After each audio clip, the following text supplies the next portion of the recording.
Salve a tutti e benvenuti a un altro episodio di Digital Download. Oops.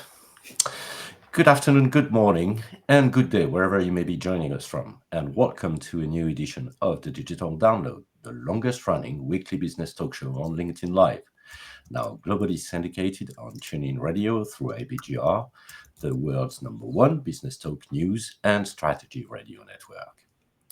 Today we're diving into the transformative power of kindness in both professional and personal lives with our special guest, Sarah Browning. As the founder of Time for Kindness and a seasoned communication professional, Sarah brings a wealth of knowledge and experience to the table. Her work with organizations and businesses to foster a culture of kindness has made a significant impact. But before we bring Sarah on, let's go around the set and introduce everyone. While we're doing that, why don't you in the audience reach out to a friend, ping them, and have them join us? We strive to make the digital download an interactive experience, and the audience is highly encouraged. Tim, would you like to kick us off, please? Yes, my name is Tim Hughes. I'm the CEO and co-founder of DLA Ignite, famous for writing the book Social Selling Techniques to Influence Buyers and Changemakers. And welcome, everybody. Really excited about this. I love talking about kindness. Excellent. Thank you. Tracy. Good morning, everyone. Tracy Borson, founder of TLB Coaching and Events, a proud partner of DLA Ignite. I'm all about authenticity and conversation and meaningful, impactful marketing. And so kindness is something I think is very rarely considered as part of the equation, but very often received as part of the equation. So I'm really excited to get into the conversation today. Excellent. Thank you, Tracy. Adam? Ciao, mai bueno, amici. Whoops. Hello, everybody. I'm Adam Gray. I'm co-founder of DLA Ignite and Tim's business partner. And this is going to be a really interesting conversation, I think. I think in my time of being in the workplace, we've seen a big shift from purely measurable pounds, shillings and pence, dollars output kind of view to a more holistic view of employees' well-being and health, and happiness always seems to have taken a back seat in that. And we ask the question, are you happy at work? But actually, how do we get to be happy at work? How do we get to be happy? How do we show happiness and kindness and really make work and society an inclusive place? So if we have strategies for that, hopefully that's the outcome we'll get. So I'm really looking forward to this. So thank you, Bertrand. Yes, we are looking forward to this conversation. Myself, Bertrand Godillot, I am the founder and managing partner of Odysseus & Co., a very proud DLA Ignite partner. So as I said, this week on the Digital Download, we'll speak with Sarah Browning. Sarah's insight into the power of kindness will challenge your assumptions and inspire you to embrace a new approach to success. As she puts it, when you see the kindness in the world around you, you feel positive and hopeful. Let's bring her on. Yay! Welcome, Sarah. Welcome, Sarah. Thank you. Good afternoon and welcome. Thank you. Sarah, let's start by having you tell us a little bit more about you, your background, and what led you where you are today. Sure. Yes. Thank you. And thank you. What an intro and really interesting to be here to have this conversation with you. And I can talk about kindness all day long. So you may well need to cut me off at some point. But yes, so I am a communications professional by profession, by training. I have worked for, easily half my life now in that field, and I have been working freelance as a communications consultant since 2010. I have worked a lot with not-for-profit organisations, charities, universities, local government, that kind of thing, and I'd always spoken about my clients as having a vision of a better world. And then I just 4 or 5 years ago now, I got to thinking, but what do you mean by that, Sarah? What is better? And it was at that point that I realized how kindness is really important to me. And more than that, though, that there is lots of kindness in the world already. We just don't talk about it enough yet. And when I had that realization, I thought, okay, fine. So what can I do about that? What do I bring to the party? And as a storyteller, that was kind of where I began. I thought, well, yeah, I can tell stories. I see kindness around me. I can tell these stories. I can share these real world examples. And the first year or so of the time, what has become Time for Kindness program, in all honesty, I was kind of playing at it. It was 2021. So I think, all bets were off, weren't they, for all of us at that point, and so on. But I spent the first year kind of sharing stories, and my then teenage daughter showed me how to use Instagram, and I put it on there and that kind of thing. And then actually I had somebody get in touch with me who said, I've seen what you're doing. It's absolutely amazing. He has mental health challenges, and he said, kindness of strangers has literally saved me. And actually, when you're in that dark place, you cannot see it for yourself. So having something to turn to is really helpful. And it was at that point that I thought, yeah, this is too serious for me not to, for me to carry on playing. I still share stories. I have. It's me and one other in my team. We share kindness stories, at least one every day, and we are not going to run out. I'm constantly looking for new ones, so it's great when people send in the stories. But that's one part of what we do. Another part is building a network of kindness ambassadors. So this is kind of volunteers who sign up to say, yes, I'm going to be part of your community. I will talk about kindness too, because I think one of the things is, this kindness is going on. And as I said, we don't talk about it enough. So we all need to get more comfortable. And that's where the conversations like this are fantastic, that we are comfortable. We are talking on a professional network, professional platform live about kindness is fantastic. And then the third part is that I now run workshops and I do talks to teach people the habits to notice what's there. Because what became apparent is that it comes fairly naturally to me, though not every day, I have to say. I guess the kind of the world context of what I'm doing, it does make it more challenging sometimes to see kindness, because that's not always what we hear about first, or very rarely what we hear about first. So running these workshops and so on to teach people those habits when it doesn't come naturally to them has proven to be really powerful. And I literally have people contacting me saying, this is changing my life, this is changing my worldview. I'm always, I think what's really important to just make clear right at the start as well is, I'm not about toxic positivity. So I'm not saying the bad stuff doesn't happen. Let's just look at the good. What I'm saying is we need more balance. Clearly, there's some awful stuff that goes on, but that's not the only story. That's not the only story of our world and ourselves within it. So, if we can have more balance, then it's better for all of us. So Excellent. And you've got friends in the audience, by the way. Lovely, good. So that, Tim likes the growth mindset with the yet. I agree with that. Okay. Sarah, let's start with a foundational question. Is kindness a sign of weakness in the business world? No. Well, that's pretty straightforward. Right, we can all go home. Absolutely. I would love to, what started that? Because I know, Adam kind of mentioned in his intro that there was this, I don't know if it was a focus on professionalism or what that made kindness seem like weakness. I don't know that, as people receiving kindness, we've ever experienced that as weakness. So I'm curious, Sarah, if you have explored that in terms of what even led to that kind of narrative existing in the professional arena. Yeah, it's really interesting, isn't it? Because like you say, when you experience it, it doesn't feel weak at all. And I think kindness definitely has a reputation problem, and I think some of it comes, a lot of it comes from confusing kind with nice. And actually, there's nothing wrong with being nice, but nice is a bit more of a kind of surface level sort of thing. And in terms of, I think, particularly in a business context, the idea of, so for example, you know, as a leader, a manager, if you've got to have difficult conversations with people, then actually being nice probably isn't helpful, because that often looks like avoiding the topic, avoiding the conversation.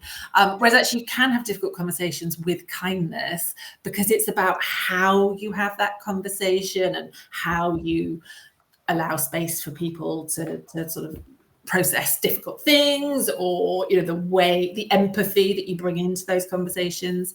So I think some of where that kind of weakness and fluffiness comes in is that confusion and that lack of, I guess, understanding. Maybe it's lack of training, even in terms of, you know, when you become a leader, how often are you actually trained to have those kinds of conversations?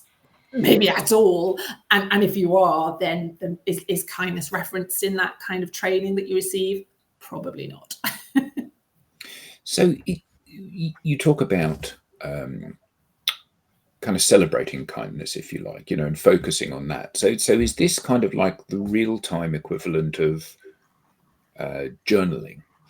Because I hear that one of the things with journaling that you have to do, and I say I hear that because it's quite a difficult habit to build, is that at the end of each day, you write 3 things that are good that have happened today.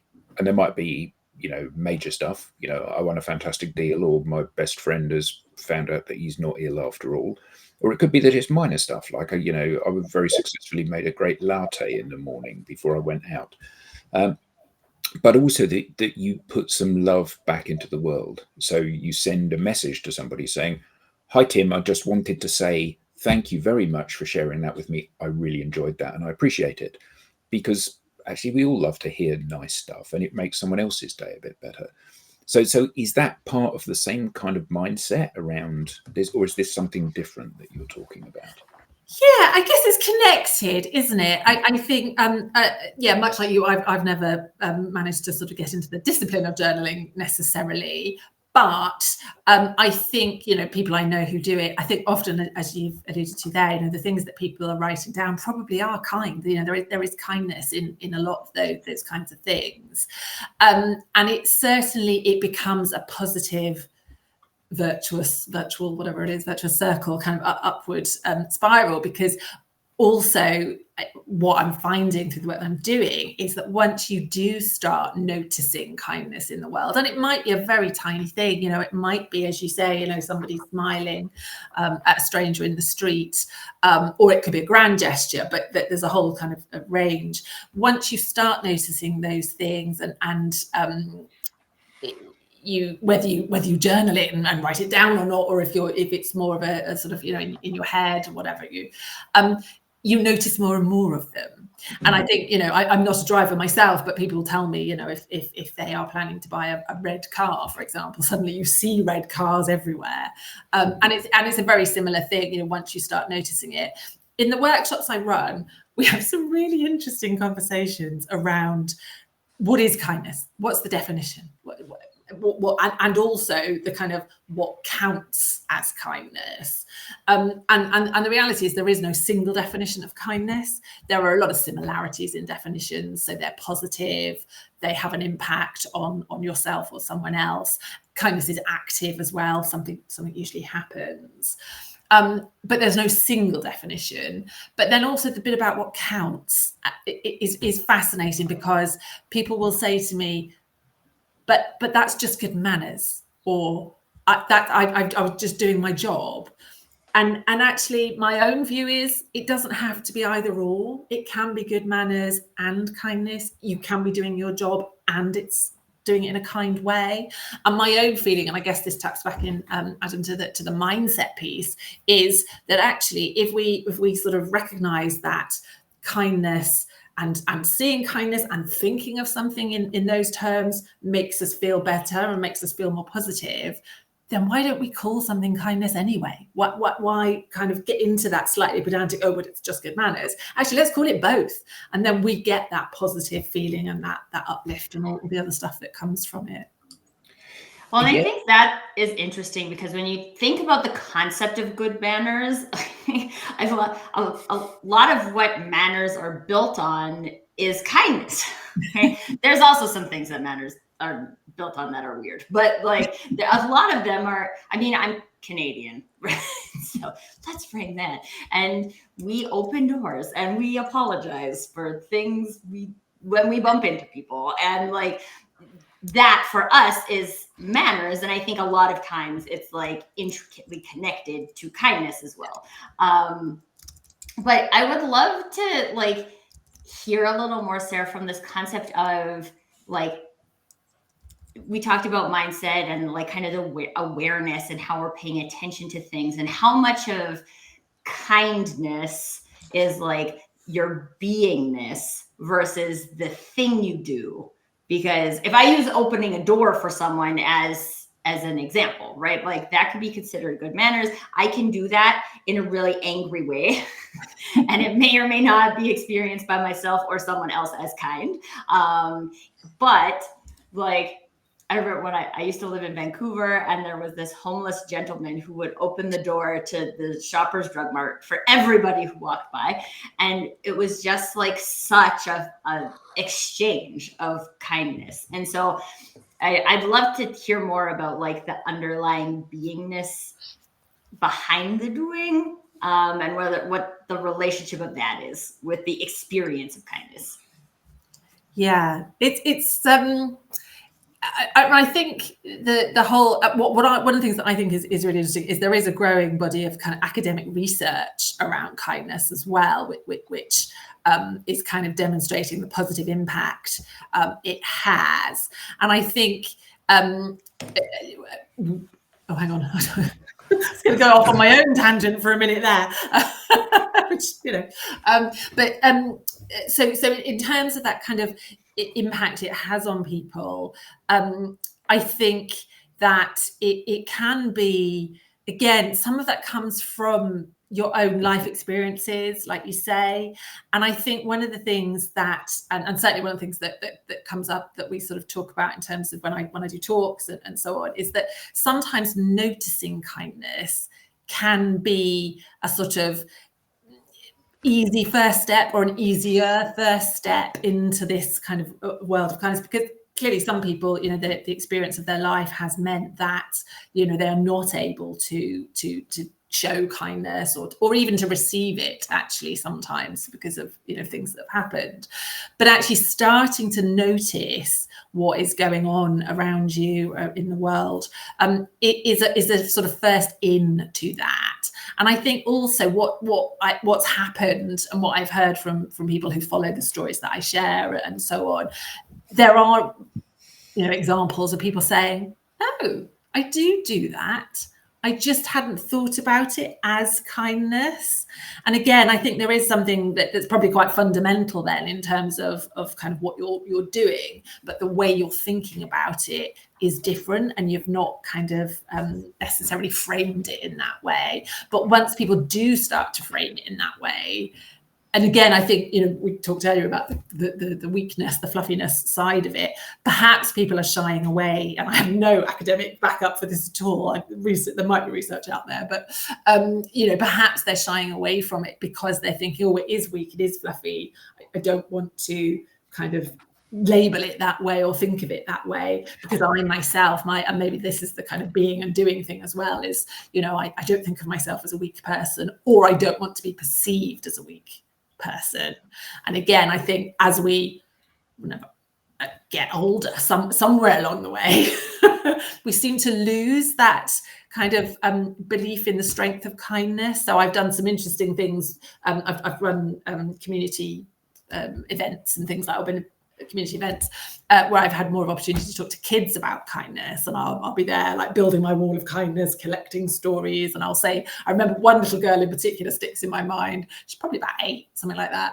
And I said, "Oh, I'm collecting stories of kind people. Do you know any?" And she said, "Yes." I said, "Oh, who?"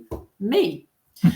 And there was no, and she was right. You know, the example she then gave was some sort of playground incident, something that had happened, and it just really struck me and has stayed with me, that sort of ownership that she had of being kind. And why shouldn't she? Well, you know, it's a kindness is something which has this positive impact on the giver, the receiver, and the witness. so it's a fantastic thing. Why do we get embarrassed about it, and where have we learned that? And I guess to some extent the work I'm doing is unlearning that, or helping people to unlearn some of that. Well, potentially though, the thing with kindness is that it rarely gives an immediate payback. So, I'm going to be nice to you. That makes your day better. It means that you have a better evening, which means that you're happier tomorrow, which means you come into work and you enjoy yourself. And, this is a strategic shift in how the person that is the recipient and indeed the giver of the happiness, kindness, it's a strategic change and it has long-term benefits. However, solving problems is a tactical short-term thing. So we're often drawn from the long-term benefit back to the short-term benefit. Well, that's all very well, but you did this wrong and we need to address that. And, I haven't got time for that. And I haven't got time for your nonsense. You need to get on and do this. And I think a lot of it is about where you choose to focus your attention. And I remember watching, it was an illustration of exactly this, that you see the things that you focus on. So it was a video of somebody panning around a room. And the question was, can you count how many red things there are on the shelves in the room? So as the camera slowly pans around, you go, there's a vase and there's a typewriter and there's a radio and there's a book and okay, I got 17 or whatever it was. And so I'm better than you. I got 17. But the question then is, how many green things were there in the room? And the answer is, well, I've no idea because I wasn't looking for them.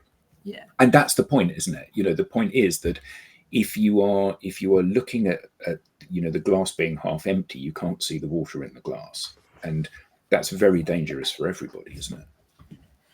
Absolutely, I completely agree, and that fundamentally is where I've sort of time for kindness came from. Really, was that concern that, and as part of when I was thinking about all of that stuff I said at the beginning, I was thinking, what is the barrier? What is stopping kindness? And very often it is some kind of fear of the weakness side of things. But I think you're actually right. It is also people just we're busy. We haven't considered it as something to put any focus on or to look out for, but it does become a positive thing that builds on itself once you start doing it. And I think what's interesting. So one of the stories that we had very early on sent into Time for Kindness was a story of a supermarket, a shopping mall rather. We don't call them malls here, do we? Shopping mall for you, Tracy. A shopping centre, and the doors, most of the doors were broken. There was only one set that were operational, and there was an older lady trying to come through with a little walker thing, and people were streaming in, and she couldn't get out. And then somebody, my friend, the person who sent in the story, did stop, and she did come out.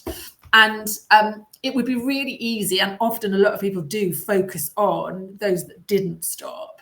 And then you get into that, well, of course, typical, no one stops these days. But someone did. And so if we choose to make, absolutely, it has to be, to start with, certainly a conscious choice, a conscious decision to switch our attention.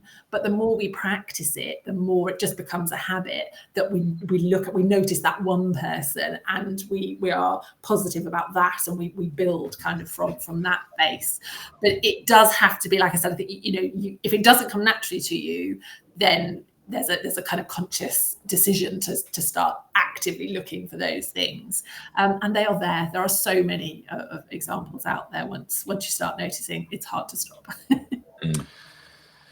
We have a comment from Ali, and that will raise a question on my side. Is kindness is of intelligence, and intelligence is of humility. So I certainly can't agree more. But the question is, can kindness be taught? Or is it something that is just inherent? Yeah, I think it's both. Can it be both? Is that a bit of a cop-out? I don't know.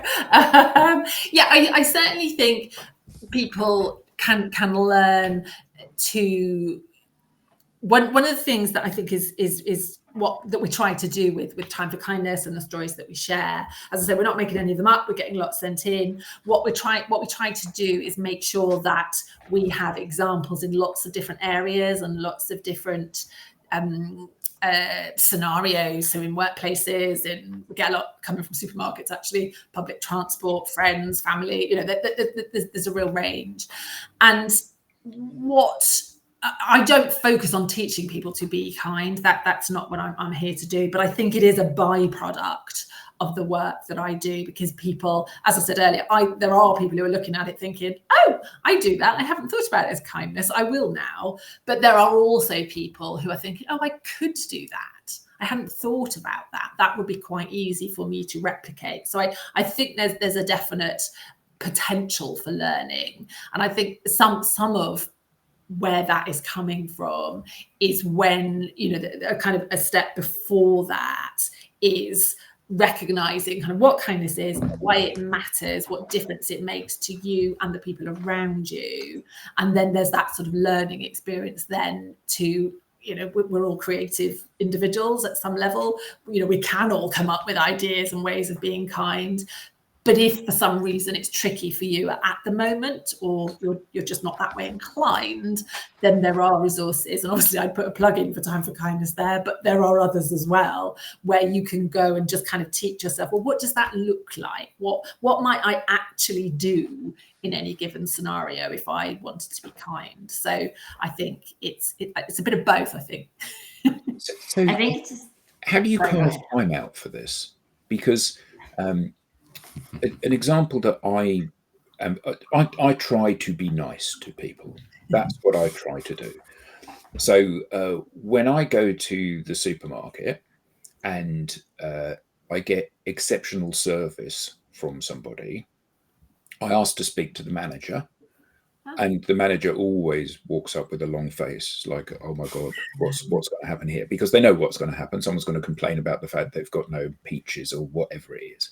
And I always say, Janice or Dave or whoever on the checkout, "Oh yes, yeah. I just want to say, absolutely amazing member of staff and a real credit to you. Thank you very much indeed." And you can see the complete change in their body language. However, I don't do that as much as I could, because invariably I'm running into the supermarket and running back out again. So how can we consciously carve time out to do this stuff? Because for me to say, "Oh, thanks, Tim, I really appreciate that. It's very kind of you to say that," takes longer than me saying, "Cheers, Tim." And there's a big difference between the two. Even though these are words that get used every day, there's a big difference between how those land. So how can we make the time for that? Yeah, I think it's. I mean, in your example, the first thing that comes into my head is, that's brilliant. Next time you do that, can you tell me so that I can put it on my Time for Kindness? Of course. Because I'm constantly, as I say, I'm not going to run out, but I constantly need a new source. There is something in there for me about. Yes, sometimes the kindness, the way to show the kindness is to get the manager to come out. And by the way, isn't it sad that, as you say, they come out with the expectation that it's going to be bad news? So I think just by doing that, you are helping to change the way that we operate in the world. There will be people who have seen you do that. Perhaps they're now waiting in the queue, that somewhere will think, oh, I might do that next time, or I could do that. So there's a learning thing. There is also, I think, that it doesn't always have to take that long. So another way of doing that would be actually to say to the person on the till as they're putting your stuff through, "Oh, thank you, this is really good service." So it doesn't every time have to take up more time. Yeah. And I think you hit the nail on the head there as well when you said about the kind of consciously carving out time, because it doesn't necessarily take longer to say the longer thing rather than just "Cheers, Tim." But what it does take is I'm consciously going to say it differently. And again, we are very trainable. So the more we practice, the more we do that. And yes, it will take longer to start with. Then, but once you kind of get into the habit, and it will just become second nature. I think the other thing which is huge for me in a lot of this is that we do have this idea that quicker is always better. And we are always so constantly trying to, do stuff. And maybe this comes back to your point, Tracy, about the kind of being and doing and so on, that we do need to make choices about what is most important, either here in this instance or in our lives generally. Actually, what is more important is one of the reasons that I believe kindness is powerful is because it connects us as human beings. So even in those very little short interactions, there is a moment where we have that kind of human connection, and we have to get better at saying, yes, that is important, that is worth taking a bit more time. I know it's not possible all the time, and I know I'm very aware that I come at this from a position of privilege as well, so it's not always possible, but I think we do need to kind of have those discussions within ourselves, or maybe with each other, maybe both, but to kind of think about, well, what do we value here? It is about what we're noticing, but it is also about what are we valuing, and what is and we're all going to have a different answer to that. We're all going to have a different line where that comes. But again, I don't think that we very often take time to think about that. We're so in the moment of kind of running to stand still very often that we don't take that time to think about those things. I'd love to share an example that's coming up for me, because we were with some friends at the swimming pool, and so yes, we're supervising children, so technically we're doing something, but my friend and I were just standing there chatting in the pool, and then this elderly lady was trying to get in, and she was clearly having a hard time and needed help if she was going to get in. And so my friend Megan walked over, and then another person joined her, and they helped this lady into the pool. And I was just standing there and I was thinking well, that's something I could do. But then also something that comes up for me is there's things that we see that we want to choose to contribute to. And there's also things that we see that maybe are not on our top set of things. So then me, and I don't know the proximity of that event to this next event, but we had this big windstorm, and I go for a walk in the morning, and almost all of the garbage bins were blown over. And I was like, well, I could just lift up the garbage bins as I walk by, right? It doesn't even take any more time. I'm here. And I remember thinking in my head, I don't even know that these are going to not blow over again. But this is something I can do that I feel is helpful for people. And it's helpful for people who don't have to do it themselves. It's helpful for the garbage pickup collectors, right? And even if only one of them stands up, then but it was just something I saw. And I think we also get caught up in our brains in what we should do from a kindness perspective, or what we're quote unquote supposed to do. Everybody's supposed to pick up the garbage. Everybody's supposed to help the elderly. Everybody's supposed to say thank you every time they get a really good customer experience. And the thing is that there's a lot of us.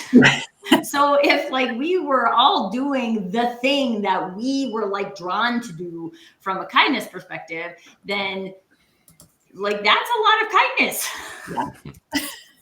And it's because you saw it. It's not because you were supposed to. And I always think, I think about that pool scenario quite often, because I was kindness got to exist in that scenario. And it wasn't actually my responsibility to be the one who offered the service, but I could notice the kindness. I can bring that back into my awareness of what am I seeing? How can I contribute to the kindness coming alive in the world, but that there's not one specific way that I'm supposed to do that in order to make it happen.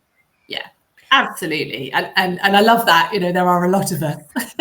Because you're right, it's again, it's that kind of community connection kind of thing. We don't all have to do all the things. Right.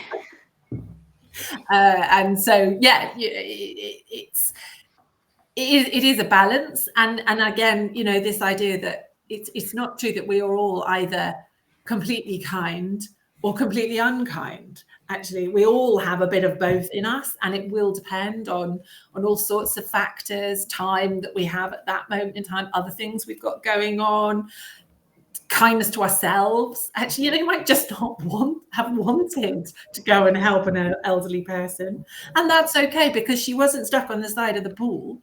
You saw that somebody was being kind, or some people were being kind, and the end result was she got to do what she wanted to. So I think we need to try and avoid getting ourselves so tied up in our heads with it that, as you say, kind of nothing happens.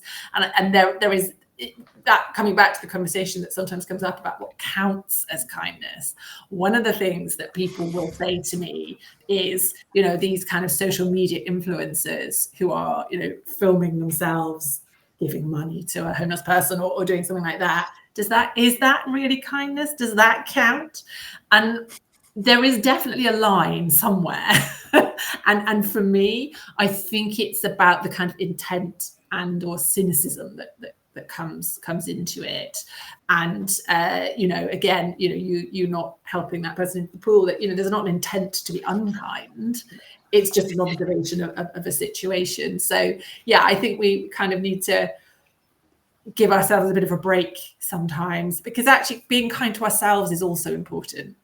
And sometimes actually the not doing something and giving yourself a bit of time, a bit of pause, that's important too. So yeah, I don't think I've come up with an answer particularly there, but no, but I think what you were saying there is really important. So Bill Gates gives loads of money to charity.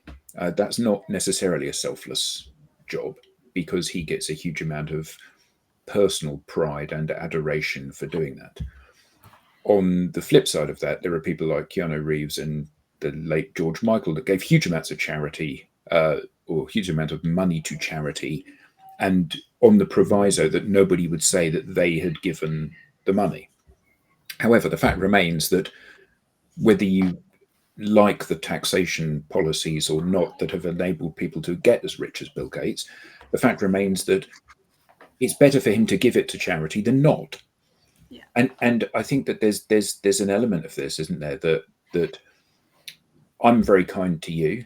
The only people that know about that are you and me, because it's a one-to-one thing.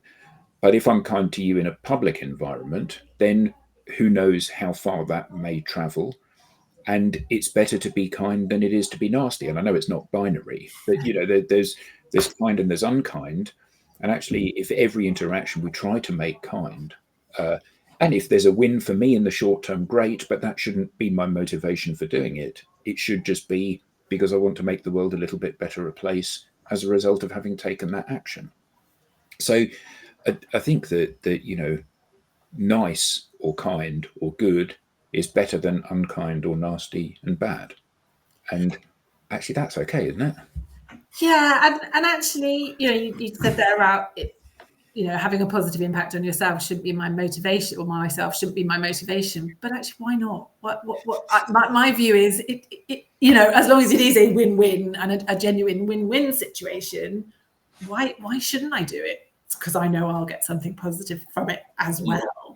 So again, we kind of tie ourselves up in knots, I think, don't we? But it is, the research shows that there is a positive impact on giver, receiver, and witness for kindness. That it's almost impossible for there not to be any kind of positive, even if the positive impact is just you feeling pleased with yourself because you did something, or feeling smug, or whatever it might be. And so that's okay. I think it's, as long as you said, it's kind is better than unkind. So it's when there starts to be some damage that it becomes more of an issue. And again, that's not binary or black and white to see either. No, but there's also the legacy, isn't there? So if we come back to the person working on the checkout at the supermarket again, and I say to your manager, I dealt with Sarah, she's absolutely fantastic. That's great. And maybe the manager says, well, she got another commendation, so she gets another £10 to spend in store on her shopping or whatever. It may be that I say it direct to you, and you feel pleased about the fact that you put a little bit of extra effort into our interaction. Maybe the people around hear that. But I think if you're nice in your interaction and I punish you for that, don't you dare speak to me, you're less likely to do it again. And that makes the world a worse place. If, however, I reward you for it, it maybe will make you do it again, or it maybe will just not be a disincentive to you doing it again. And I think a lot of this, you said at the beginning about how you want every interaction to be a kind one, and it's not there yet. And Kim commented on that, saying yet being the positive bit. And actually, if all of us are just mindful of this at every one of our interactions, can I say this in the way that makes me feel best, or can I say this in the way that makes us feel best? Actually, that's a pretty good viewpoint to go into things with, isn't it? Yeah, and actually the yet bit for me is about kindness is already happening a lot, and we don't talk about it enough yet. And I think once we do, then we will get more into what you're saying there in terms of us all becoming more kind of aware of what is already happening, And I think that is another thing where people get a bit kind of reticent about it, a bit kind of held back because they think, oh, well, if I'm, all I'm hearing is negativity and so on. And in fact, a good sort of area that I think it illustrates this particularly is around leadership and the stories that we hear certainly at the moment. But I think more longer term, this has always been the case. The leaders we hear about very often tend to be the kind of what I call the scary monster model of leadership.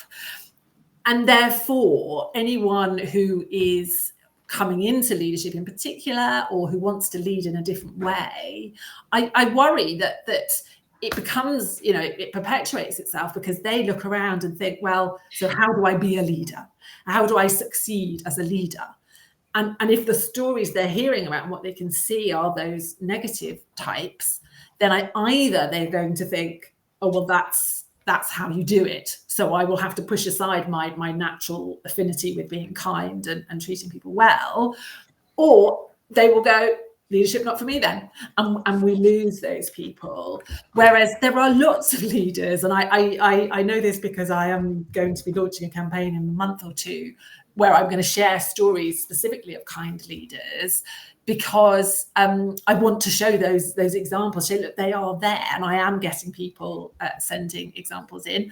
I'm also getting people saying to me, oh, I can't think of any. I haven't worked for a kind leader. So don't get me wrong, again, there are plenty of leaders who are not doing it with kindness, but those examples are there, and we need to talk about them more to inspire others and to encourage others, I think, as well, because I'm even this, well, who knows with the scary monsters, but I mean, even the ones who aren't leading with kindness, it may well, they're not going to be uniformly unkind people.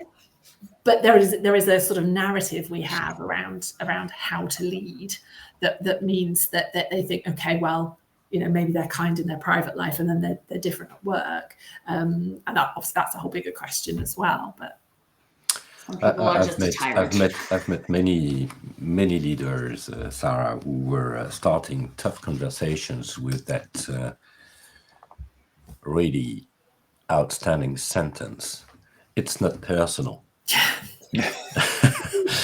Of course it is personal. And back to the comment you were making on cynicism, I think the question is really, and also back to what you were just saying, how can you create as a leader a culture of kindness in your organization? Is it, do you have in your practice examples of ways forward? Yeah, well, so I said earlier about there's lots of academic research, and I think one of the academic things that had jumped out of me, I'm looking down because I have a cheat sheet of my studies written down because I can never remember them all in my head. But there was a study done by the Harvard Business Review that showed that leaders who express kindness found difficult conversations and providing uncomfortable feedback easier when they claim to have to do them. And it was to do with, they had built through kindness, they had built up positive relationships with their team that they then had to sort of have those difficult conversations with. So, I think that's a really useful example of why it matters and why it's worth doing. And I think, some of the kindness in terms of kind of creating that environment for your team. Examples, I guess, are things like taking, it's a lot of what we've already talked about, really, in sort of taking into that leadership context. So taking the time to consciously think about what have my team been working on, giving them credit for the things that they have actually done, whether that it actually is an achievement of something that they have done or a recognition of actually something didn't go quite so well, but encouraging that kind of positive, open conversation, genuine positive, genuine open conversation. Like you said, Veteran, it's not the, oh well, it's not personal, when actually it is.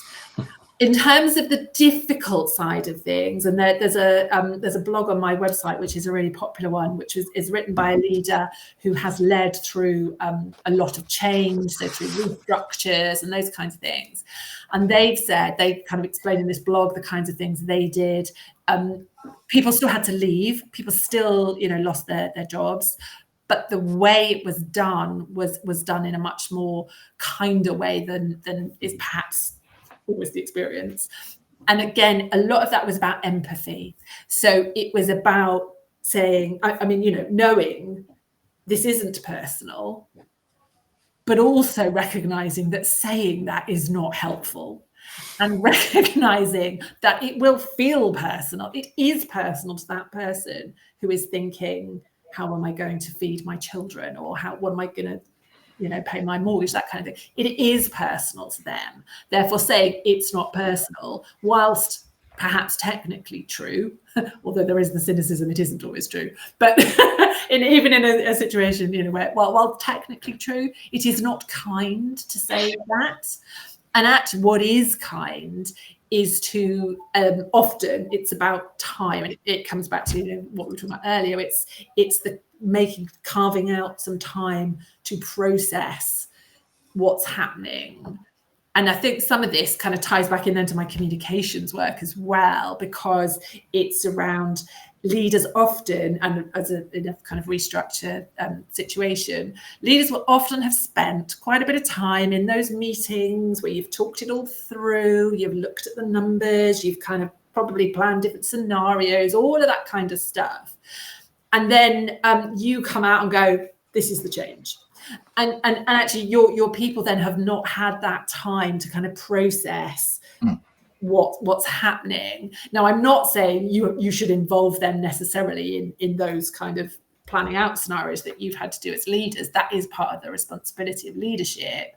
But what I am saying is thinking about, well, where can we factor in some time for them to process, rather than just kind of put it on them and then expect them to move on to the next stage straight away. So a lot of it is empathy. A lot of it is, and in my communications work, also my kindness work, I used to talk about putting yourself in your audience's shoes, and I have changed that, because it isn't about what would you think if you were them.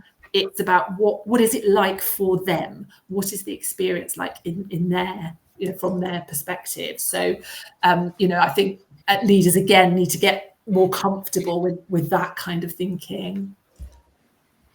We've got a comment from Ali who says, you have to lead to be followed. Many tell the fireplace, give me heat and I'll give you wood, which is a nice comment. Interesting. Yeah, it's a good way to put it. Good analogy. One of the things that... go ahead, Tim. No, I was going to... Sarah, so you have this... you do this thing where you collect kindness, where people can write in, can't they, about kindness? Yes. So correct. Tell us about that. Correct. Yes. So I am always on the search for stories. As I say, I'm not going to run out of any. We are sharing at least one a day. So through our website, we have a share your story form on our website, where we just ask people to very simply say, what was the kindness that you witnessed, or you were involved in, or you received very often what people tell me about is kindness they have received rather than kindness they have given, which I think is fascinating, because I think, again, it's back to that sort of slightly embarrassed, don't want to show off kind of thing. But, let's own our kindness. And we just very simply ask people to, give us some details of kind of what went on. And if they have a photo to accompany it, that is also useful, because obviously we're putting it on social media. My poor family, anytime my daughter tells me anything vaguely that's kindness related, I will say to her, "Did you get a photograph?" But we don't have to have a photograph. But just examples, and like I've said long, I do run quite a broad sort of definition of kindness, and so really, if you experienced it or witnessed it as an example of kindness, I don't have a sort of checklist of whether it counts or not. I will use that. And again, the reason I'm doing that is so that we have this constant evolving series of kindness stories, so that I'm just showing people, this is here, this is happening. And if you notice it, you will feel better. And if you feel better, and the reason I know people feel better is because they do come to me and say, really like what you're doing. It makes me feel positive. It makes me feel hopeful in a world that isn't always giving us that at the moment. And then when we feel better and we feel like that, we perform better, whatever that means, whether that's kind of an individual thing or for an organization, for a business, if you're performing better in that context. But and where can we find this, Sarah? So it's on my website, which is timeforkindness.co.uk. And we're also on Instagram, Facebook, and LinkedIn, but the website gives you the links to all of that. Sorry, Tracy. I was just I'm in marketing, so I'm thinking about the conversation about the influencers. And one of the things that is interesting for me is that it's kind of two components, right? So there's the cynicism of why are you doing this? Are you doing this just for publicity? Versus the authenticity, which is, I want to do this and I'm publicizing it because maybe someone else will do it too. And if two people are doing it, that's better than one. And so it's just interesting for me, again, driving back to your why behind why you're doing that. If from a marketing perspective, people are watching this and trying to take away, okay, I'm going to be kind and this is how we're going to structure it into our marketing program. That's not, personally, I would say that doesn't count, because it's not what you would do. But if we can start to notice and then funnel that into what we would do. What does kindness look like for me? What does kindness look like for us? What does it feels different for all people, and all of these different things. And again, I think it also allows for those multi-dimensions of kindness, which is what's going to make kindness actually permeate in more areas, right? We don't need every single person at the swimming pool to help the lady into the pool, right? We don't, but we do need one to oh, that ball's kind of getting away from those kids, so I'm going to just toss it back to them, right? If we're tapped into that, this is what I would do, this is what kindness means to me, this is how I experience kindness, I think that is the secret to combat the cynicism around kindness. Because I do think when it feels authentic, people are more likely to interpret it as authentic anyway. Yes. Yeah, I think you're right. I agree. Excellent. Sarah, this has been really great. Thank you so much. Where can we find you? Where can we learn more? Yes. So the website is timeforkindness.co.uk, and that has the links through to our social media. It has stories, it has blogs, all of that stuff.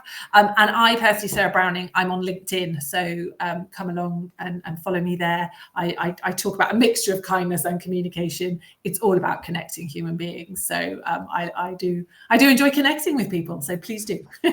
Excellent. Perfect. Thank you so much. We now have a newsletter. Don't miss an episode. Get the show highlights, inside the behind the show insights, and reminders of upcoming episodes. You may scan the QR code on screen or visit us at digitaldownload.live/newsletter. On behalf of the panelists and to our guest, Sarah, and to our audience, thank you all, and see you next time. Thank you for having me. Thanks, Sarah. Bye. Thank you. Oops.